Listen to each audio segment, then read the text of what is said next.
grabando, pero Ya pues, estoy grabando yo. ¿Mande? No, es que quería saber si podíamos poner presente aunque la clase no se estuviera grabando, pero ya empezó. Gracias. Ok, y decíamos, cuando es una taquicardia supraventricular es importante determinar si esta depende para su mantenimiento de la unión auriculoventricular, como es aquí, o es independiente de la unión auriculoventricular.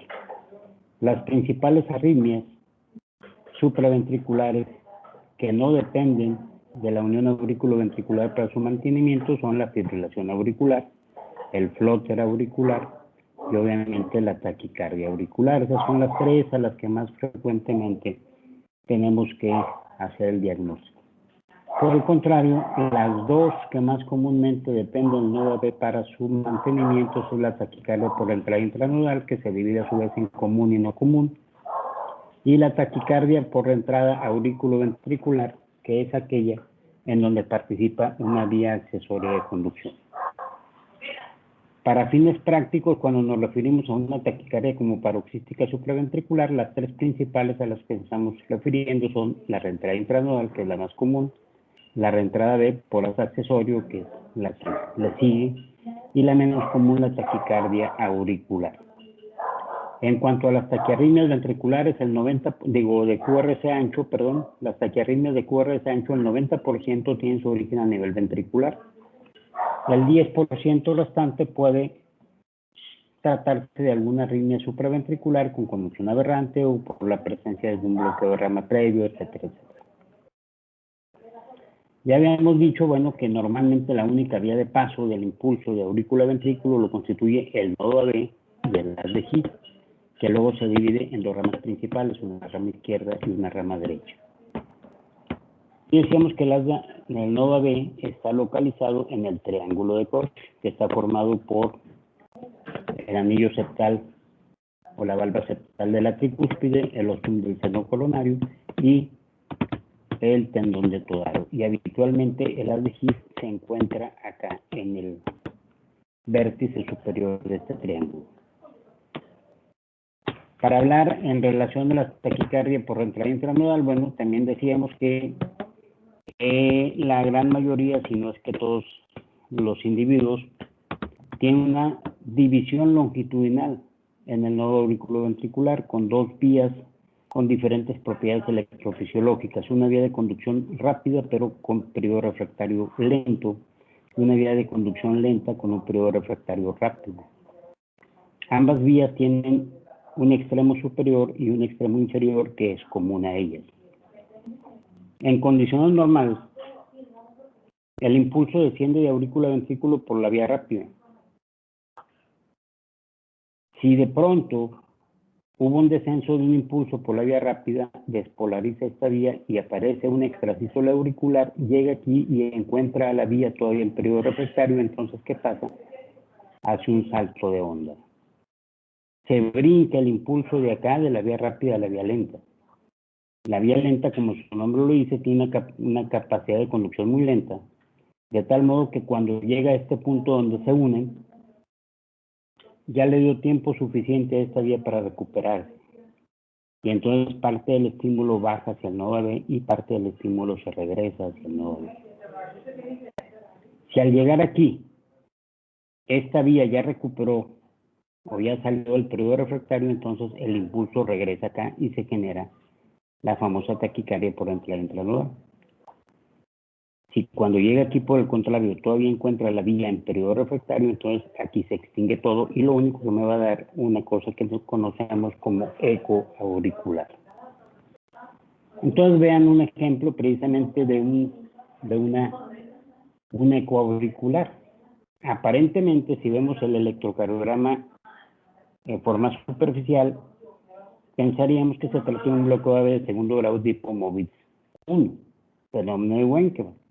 Aparentemente decimos, el PRX es variable, aquí aumenta, ¿sí? Sobre todo aquí, y de pronto aquí aparece una pausa, donde hay una P que no se conduce. Pero si nos fijamos muy bien en el trazo y comparamos este complejo QRS en D2, este complejo QRS en B1, en donde el PR no está tan largo como acá, y lo comparamos con este, donde aumentó el tiempo del PR, vemos que aquí aparece una onda S y aquí aparece una onda R'. En realidad, esto se trata de un eco auricular, una doble vía nodal, ¿sí? Y acá aparece un extrasistole auricular que se bloquea. Y vean aquí, precisamente, la pseudo R que decíamos. Entonces, ¿en quién se presenta más frecuentemente esta taquicardia? Decíamos en las mujeres, está habitualmente entre la tercera y la cuarta década de la vida. Taquicardia regular, QRS angosto, tenemos pseudo S, una onda P negativa invertida en D2 que está pegadita al QRS, y acá una pseudo R', pues esta es una reentrada intranodal. En ocasiones, en esta parte final donde se unen las dos vías, conducción rápida y lenta, existe un bloqueo de conducción 2:1 y me genera una imagen a la cual se le conoce como el beso de la chica de Ipanema, o el signo del beso.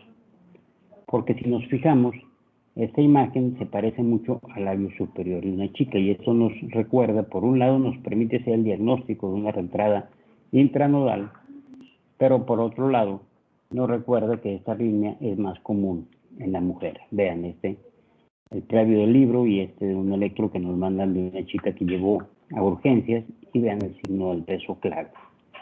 ¿Cómo lo vemos aquí? Decíamos, en relación a las vías accesorias, estas habitualmente se insertan alrededor de ambos anillos auriculoventriculares, tanto a nivel del lado derecho tricúspide, del lado izquierdo mitral, y la clasificación anterior, previa, era vías accesorias anteriores, posteriores, laterales y septales. Actualmente se conoce como superior, inferior, lateral y septal. Esa es la clasificación. Entonces, básicamente esos son los 4 sitios o los 8 sitios que podemos encontrar para la inserción de una vía anómala, y ya decíamos del algoritmo de Iturralde, que es el más socorrido para hacer el diagnóstico diferencial, o para localizar en dónde se encuentra la vía accesoria. Y decíamos, en relación a la taquicardia ortodrómica, que es la que más frecuentemente vemos asociada a un síndrome de precipitación, decíamos, aquí tenemos una taquicardia de QRS angosto, no vemos onda delta, obviamente, y las dos claves para hacer el diagnóstico era la presencia de infradesniveles en cualquier derivación diferente a ABR. En ABR vamos a ver, al contrario, un supradesnivel. Entonces tenemos una taquicardia de QRS angosto con supradesnivel de CT en ABR. Eso me lleva al diagnóstico de una reentrada B o una taquicardia ortodrómica. Decíamos, la otra clave era la presencia de alternancia eléctrica. Vean el cambio en el voltaje latido a latido del complejo QRS. Esto también me lleva inmediatamente a hacer un diagnóstico de una reentrada AB, taquicardia ortodrómica. ¿Fijones? Y en cuanto a las taquicardias auriculares, decíamos, bueno, las podemos encontrar en cualquier sitio, tanto en la aurícula derecha como en la aurícula izquierda. Sin embargo, para la aurícula derecha el sitio más común de origen es la cresta terminal, y para las venas pulmonares, para la aurícula izquierda el sitio más común es las venas pulmonares. Aquí un ejemplo, bueno, este no es con taquicardia, pero es un caso de un paciente que tuvo una valoración prequirúrgica, y al momento de ver el electro se topan con esta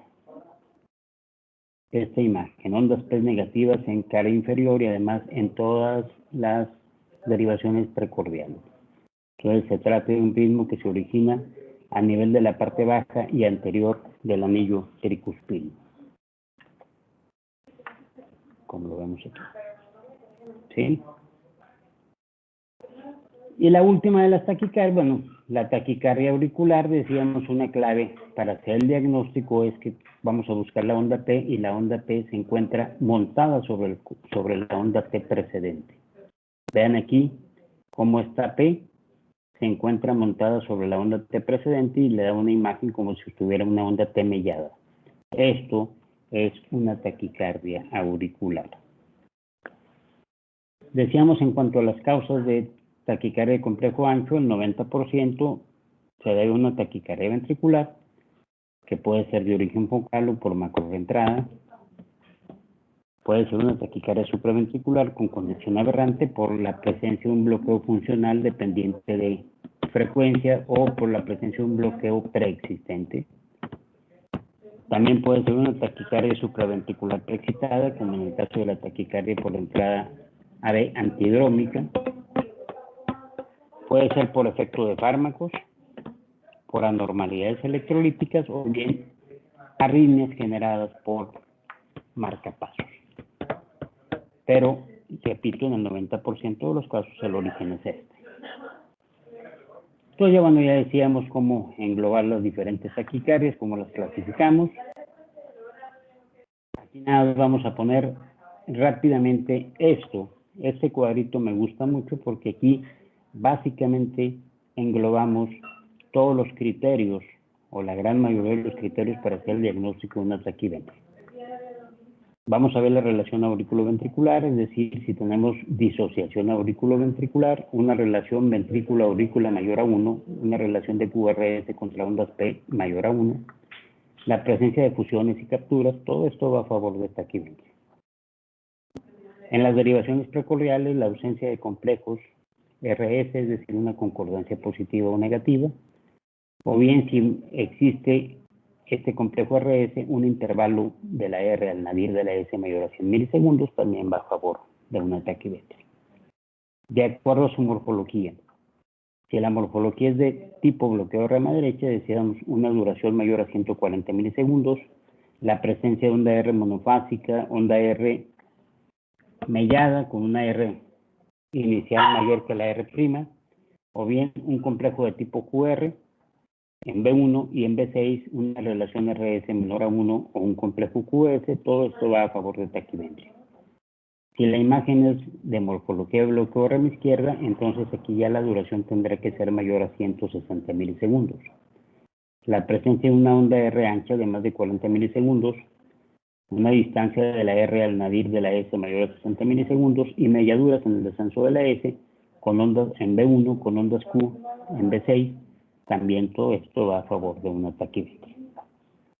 En ABR, ya decíamos, los criterios de ver aquí, una onda R inicial importante, una onda R pequeña o Q inicial que mide más de 40 milisegundos, melladuras en el descenso inicial de un complejo QRS de tipo negativo, o bien una inscripción, o sea, una relación menor a 1 entre las velocidades iniciales y terminales de la inscripción del complejo QRS.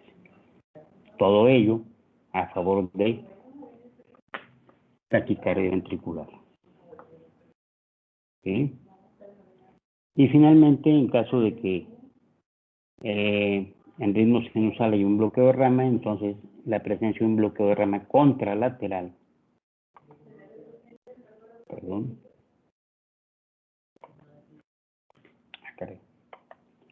la presencia de un bloqueo de rama contralateral,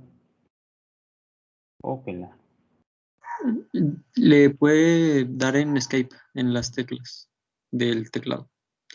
Y tengo una duda. ¿Qué es el nadir? Es que no entiendo bien el término.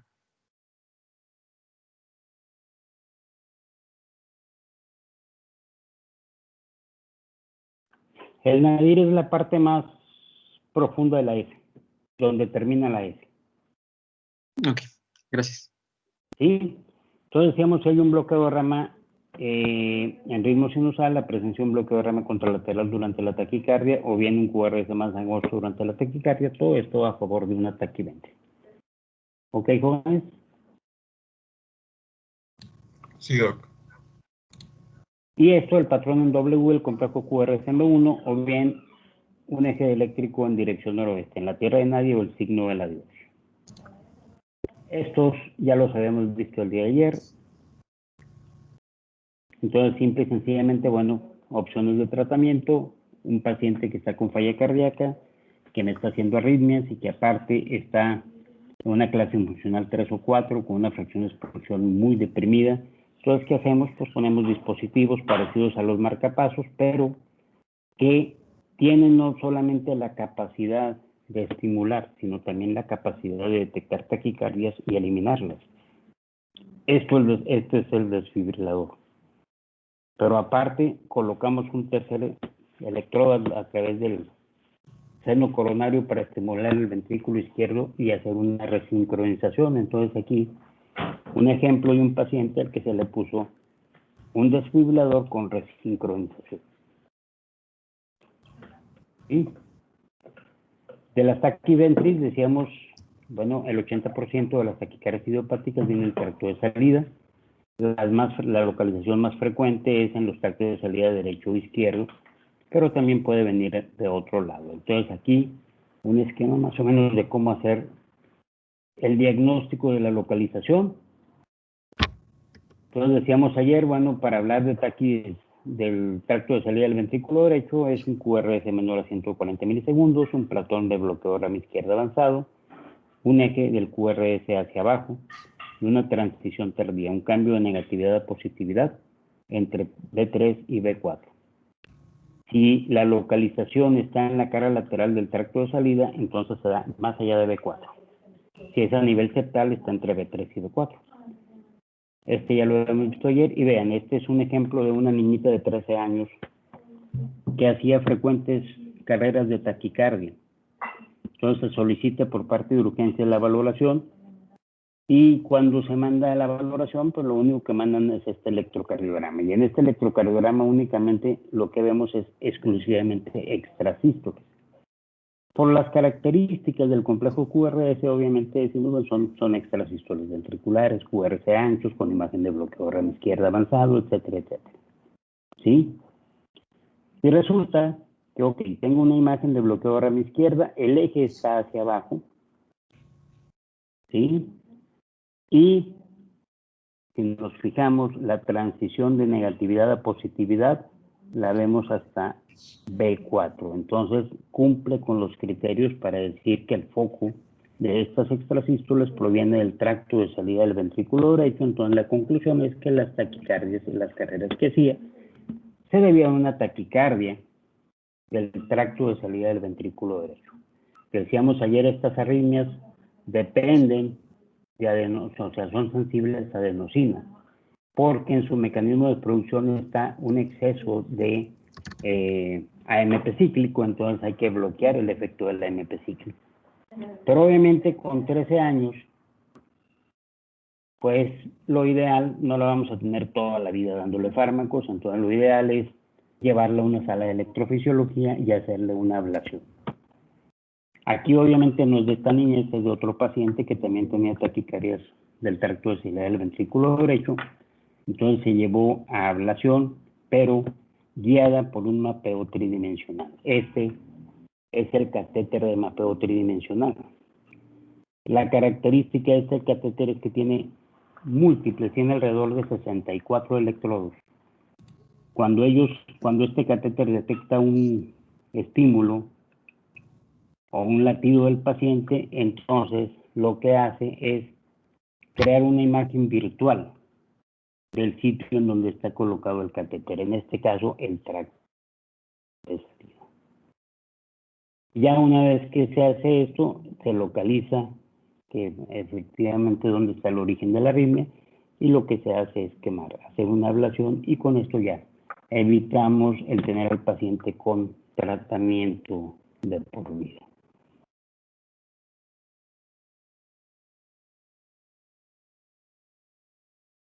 Nada más ayer hablábamos de esta, la taquicardia ventricular idiopática, decíamos que el punto que yo quiero que se graben muy bien es este, el punto número 2. Ninguna taquicardia, ni siquiera las que tienen daño estructural, se asocian a un QRS tan ancho. Entonces, cuando tenemos un QRS que mida más de 210 milisegundos, pensar en un origen epicárdico, porque a la hora de ir a quemar, entonces el sitio de ingreso para quemar tendrá que ser diferente. Será que sea a través de una punción pericárdica. Y vean este ejemplo. Vean este complejo QRS anchísimo. Es un caso que llegó aquí a la clínica 71, se mete a ablación, pero obviamente no se tomó en cuenta esto y se estaba tratando de quemar por vía endocárdica, pero nunca se podía. Entonces, se dan por vía epicárdica y se acaba el problema del paciente. ¿Sí, jóvenes? Pues esto ya lo hemos visto ayer. Nada más quiero que vean este electrocardiograma, a ver qué les parece. Esta es una prueba de esfuerzo, un paciente que mandan de Zacatecas porque presentaba cuadros de dolor torácico atípicos, no un cuadro de dolor torácico clásico de la angina de pecho o del infarto agudo de miocardio. Entonces se manda. Y una de las pruebas, cuando no tienes la seguridad por el cuadro clínico de que el paciente es isquémico, bueno, es generar un estrés al corazón. Y este estrés, es decir, hacer que el corazón trabaje más rápido, que aumente su frecuencia de trabajo. Y lo podemos hacer a través de dos formas. A través de ecocardiografía mediante el uso de fármacos que incrementan la frecuencia cardíaca como la dobutamina, o bien subiendo al paciente a caminar en una banda sin fin, ¿sí? Como las caminadoras de los gimnasios. Entonces en esta cada X tiempo va cambiando la velocidad y la inclinación de la banda hasta que llega un momento en que el paciente está corriendo, está trotando. Y cada 3 minutos estamos checando un electrocardiograma completo, estamos checando presión arterial y estamos viendo las manifestaciones clínicas del paciente para ver si se trata o no de un evento isquémico. Entonces este electro a mí me gusta mucho en particular porque si se fijan, pues tiene prácticamente todos los criterios de una taquicardia ventricular. Tenemos la R inicial aquí en ABR, criterio de Berecki. ¡Bum! Ahí ya hicimos el diagnóstico, taquiventri. Tenemos una imagen de bloqueo de rama derecha, R pura en B1, QS en B6. Tenemos el diagnóstico, criterio de Brugada. Tenemos QRS negativo en D1, en D2, en D3. El eje del QRS va a menos 120 grados, signo del adiós. Y finalmente, si vemos en D2, la deflexión intrinsecoide es mayor a 55 milisegundos, signo de Pava. Tenemos todos los criterios que ustedes quieran para hacer el diagnóstico de taquiventri. Este es un electro muy ilustrativo. Y aparte, obviamente, pues esto me genera o me confirma el diagnóstico de una cardiopatía isquémica. Entonces, ante la presencia de una cardiopatía, tengo una taquicardia de QRS ancho, esta es ventricular hasta no demostrar lo contrario. ¿Sí, jóvenes? Sí, Doc. Sí.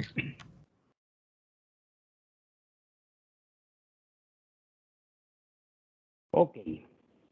Entonces decía, pero bueno, no siempre es una taquiventri, como lo vemos aquí. Esto ya lo habíamos visto hace rato. Un paciente con el signo del beso, una reentrada intranodal con un bloqueo de conducción 2x1 en la vía final común y de pronto desaparece el bloqueo y empieza a conducir 1-1. Los primeros latidos, cuando hay conducción 1-1, vean, un QRS ancho. Ya después se normaliza y se hace más angosto. Durante estos 3 latidos hubo una aberrancia de conducción dependiente de frecuencia, dependiente de taquicardia.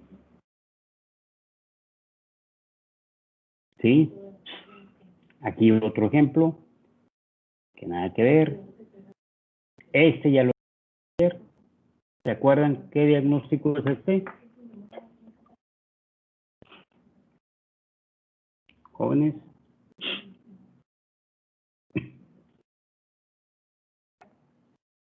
El de...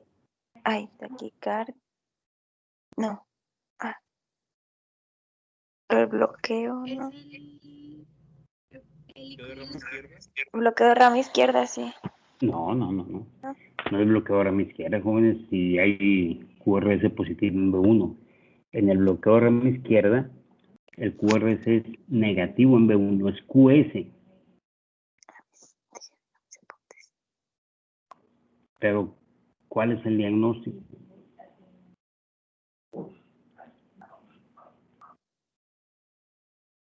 Esto está bien fácil. Ya hice yo el diagnóstico. ¿Qué creen?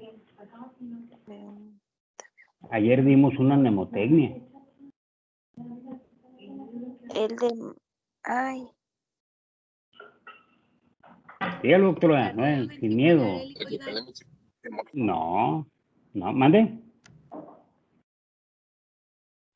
No se nota que es ventricular polimorfa. No. Oh, Dios. ¿Se acuerdan de ayer? Hablábamos del ¿de las FBI. testimonios? FBI, ¿no se acuerdan? ¿Cuáles son las taquicardias que dijimos que se asociaban a una preexcitación? Dijimos la más común, la ortodrómica, la menos común, la antidrómica, y la del medio, una FA preexcitada. Y dijimos los criterios para pensar en una FA preexcitada son 3. Recordar la mnemotecnia FBI. F por rápida, una frecuencia prácticamente de 300 por minuto. B, QRS ancho. Y intervalos RR totalmente irregulares. FBI, esta es una fibrilación auricular en el contexto de una preexcitación. ¿Sí? ¿Jóvenes? Sí, ya. Sí, hay que borrar. Vean, esta es una helicoidal. No se parece. Esto. Y además lo importante es, ninguna taquicardia ventricular es irregular. Arritmia de fibrilación ventricular. Puede tener una discreta irregularidad del inicio y al final, pero ya cuando está establecido la taquicardia ventricular es regularcita. Vean, es el mismo paciente. Aquí, ¿qué son estas?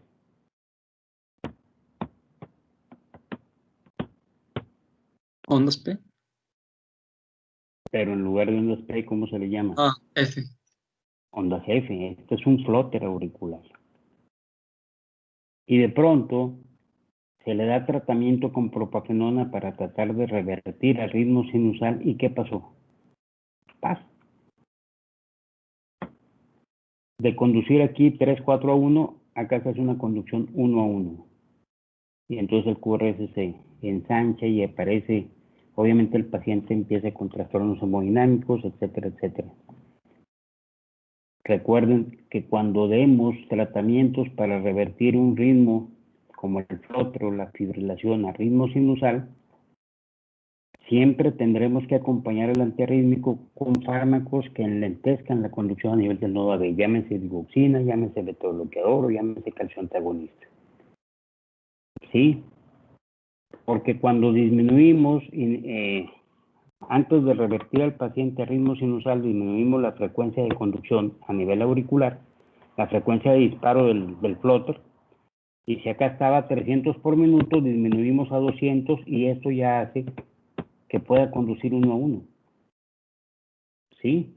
Y a esto se le conoce como flóter auricular de tipo 1C. Entonces, siempre tener esa precaución, jóvenes. Hay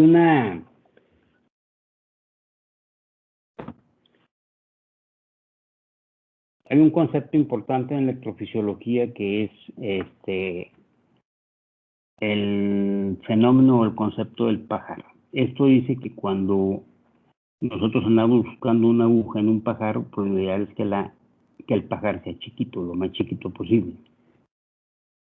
Entonces dicen, cuando ustedes tengan dudas en encontrar un fenómeno electrocardiográfico, utilicen el principio del pajar, es decir, busquen aquella derivación que tenga el complejo QRS más pequeño, el pajar más chico. Y con esto podrán hacer un diagnóstico importante. Este es un ejemplo de un paciente que llegó a una sala de urgencias en Estados Unidos.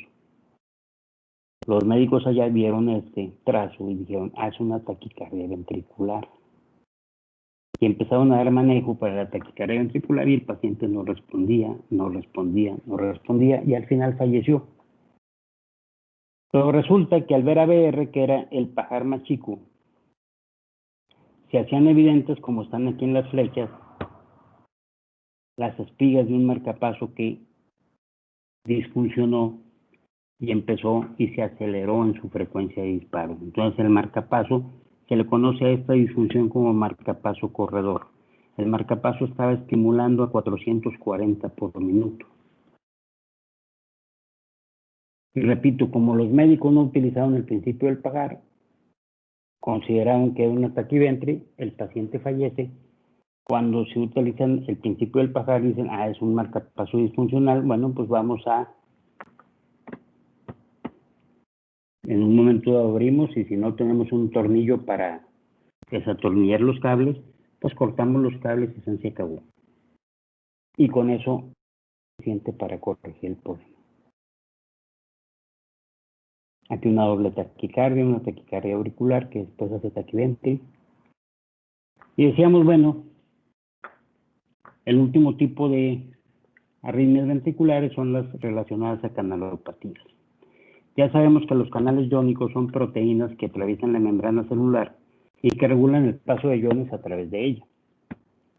Entonces, las alteraciones en los genes que codifican la formación de estos canales darán lugar a diferentes enfermedades, las cuales estarán causadas por modificaciones en la función o en la estructura de estos canales. Y ya sabemos, tenemos el potencial de acción y los diferentes canales que intervienen en cada una de las fases del potencial de acción. Por ejemplo, en la fase 0, el canal de ingreso de sodio.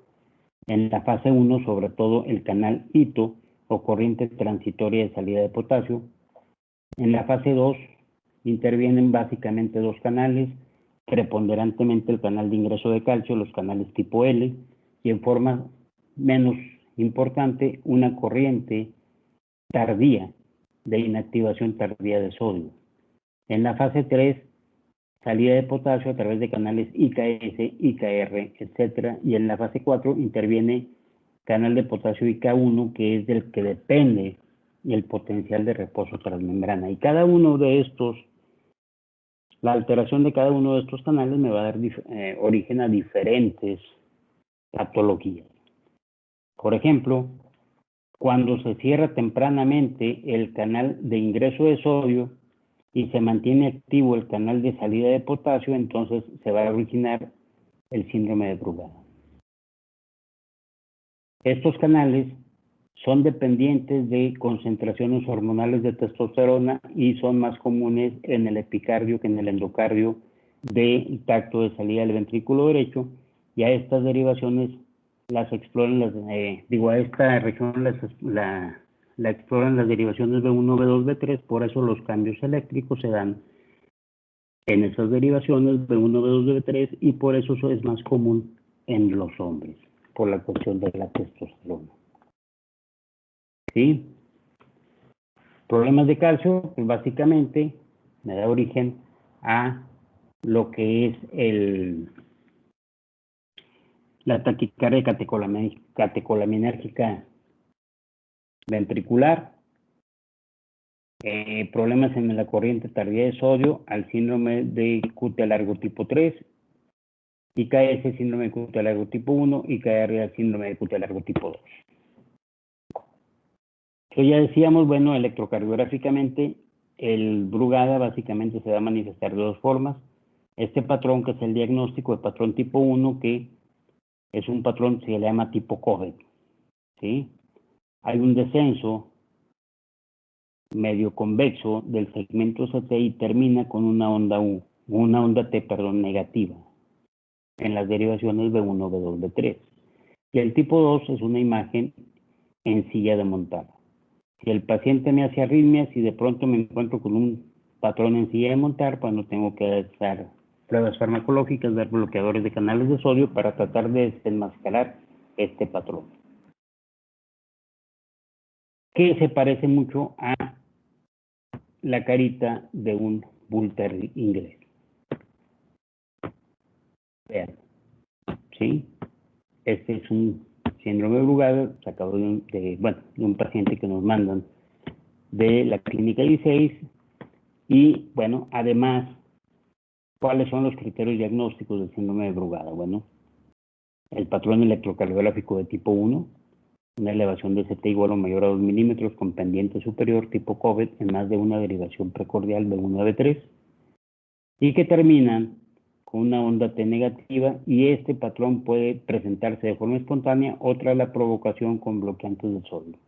Y asociado a esto, alguno de los siguientes: la presencia de arritmias ventriculares documentadas, sea fibrilación ventricular, taquicardia ventricular polimorfa o arritmias ventriculares inducidas tras la estimulación eléctrica programada, historia familiar de muerte súbita en menores de 45 años, o bien la presencia de un electrocaracterístico en familiares, y como síntomas relacionados con la arritmia, la presencia de síncope o una respiración agónica nocturna. Este trastorno se da preferentemente en el reposo y en los niños, sobre todo ante cuadros febriles. Decíamos, el canal de sodio es muy sensible a la temperatura.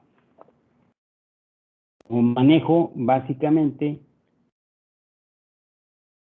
es el implante de un desfibrilador, pero como fármacos podemos tener dos opciones.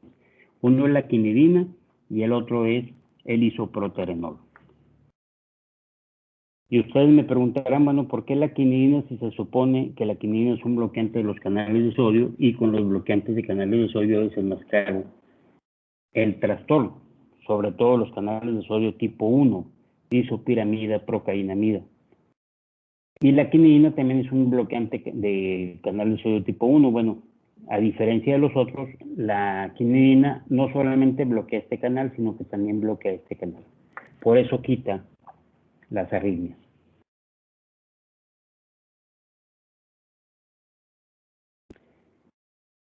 En cuanto al QT largo, bueno, ya sabemos la forma de medir el intervalo QT corregido, la fórmula de Bassett, intervalo QT sobre la raíz cuadrada del intervalo de referencia en centésimas de segundo. Ya decíamos, existen pues arriba de 10 trastornos que me dan origen a un síndrome de QT largo. Pero ya sabemos que los que tienen una correlación fenotípica y con un desencadenante específico de la arritmia son los tres primeros. El tipo 1, dado por alteraciones en este gen, en esta proteína y básicamente corriente IKS.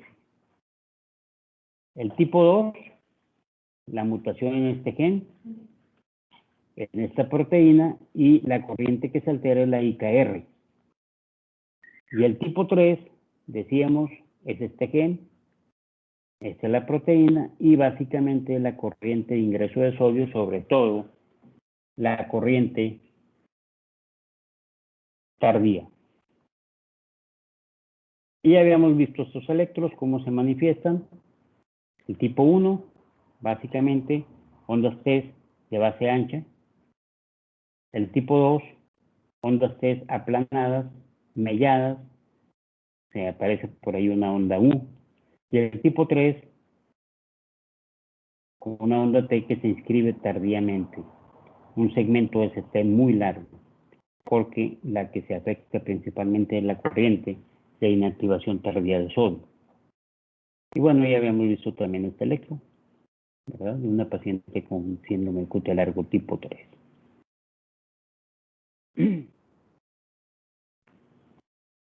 ¿Y cuáles son los desencadenantes? Bueno, en el síndrome de QT largo tipo 1, principalmente el ejercicio, la emoción, la natación.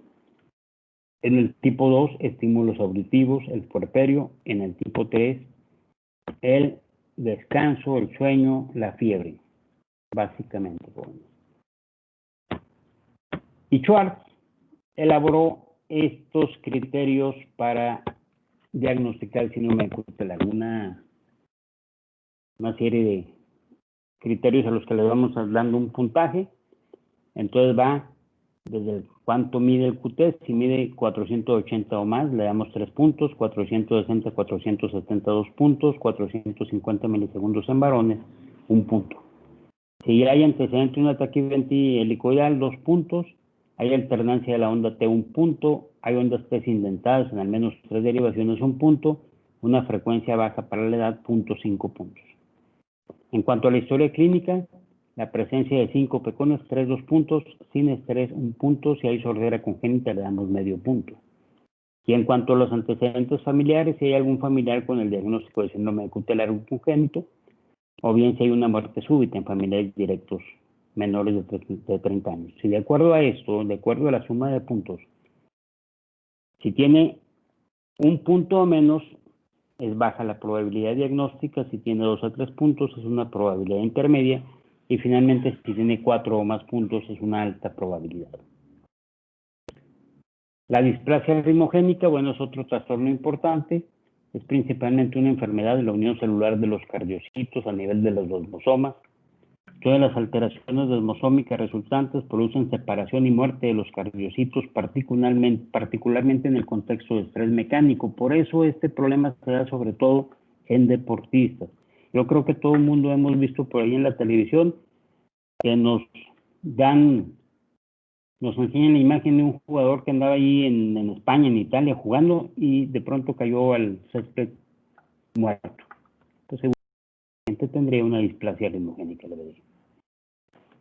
Y esta hipótesis explica por qué la afección se da principalmente en regiones delgadas del BD y la región posterolateral del BI. ¿Sí? Entonces, estas son las principales genes implicados en la enfermedad: la placofilina, desmoglobina 2, desmoclequina, desmocolina 2, la placoglobina, etcétera, etcétera. Ahí están precisamente estas proteínas. Y entonces, estos son los criterios diagnósticos para decir que un paciente tiene displasia. Acuérdense que la displasia, lo que sucede es que hay el tejido muscular es sustituido por tejido fibroadiposo. Entonces hay criterios mayores, menores, eléctricos, ecocardiográficos, a través de resonancia magnética, etcétera, etcétera, y viene también la historia familiar. Un dato importante en el electro es la presencia de estas alteraciones que se conoce como ondas épsilon. ¿Sí? O bien, en ausencia de onda épsilon, una parte final de la onda S ensanchada que mida más de 55 milisegundos también es un criterio para pensar en B1, B2, B3, para pensar en una displasia ritmogénica del ventrículo derecho, la presencia de ondas invertidas de B1, B4, etc. Esto es un paciente que acudió a la Cruz Roja en Gómez Palacio por dolor torácico. Al ver las ondas invertidas, consideraron que se trataba de un síndrome coronario y lo mandaron a la 71 para evaluación. Y cuando llega a la 71, pues se empieza a ver esto y acá se le hace un ecocardiograma, un ventrículo derecho muy dilatado. Se le hace un Holter, casi 7000 extrasístoles en 24 horas. Y preguntando con el paciente, resulta que un hermano de él de 18 años de edad había fallecido jugando fútbol súbitamente. Entonces, ya cuando se hizo resonancia magnética, se comprobó que había un realce tardío y el diagnóstico de este paciente es una displasia arritmogénica del ventrículo derecho. Entonces, básicamente eso es a lo que ustedes se van a enfrentar en algún departamento de urgencias. ¿Preguntas? Sí, pero es sobre el síndrome de Brugada. Usted había mencionado que se utilizaba el isoproterenol como tratamiento, pero había visto que el isoproterenol puede causar secreción de insulina. Entonces, cuando se utiliza, ¿no podría haber también riesgo de hipoglucemia o también eso va en el tratamiento contemplado? No, bueno, pues si te lo puede dar ya eso, tú lo irás corrigiendo ya lo metabólico tú lo vas corrigiendo aparte. ¿sí? Pero sí, obviamente sí te puede dar.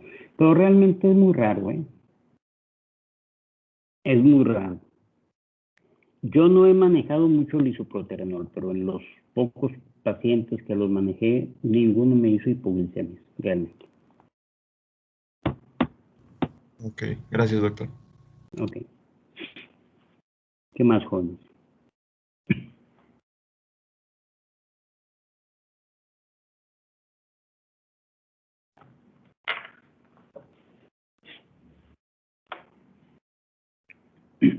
¿Alguna otra pregunta, jóvenes?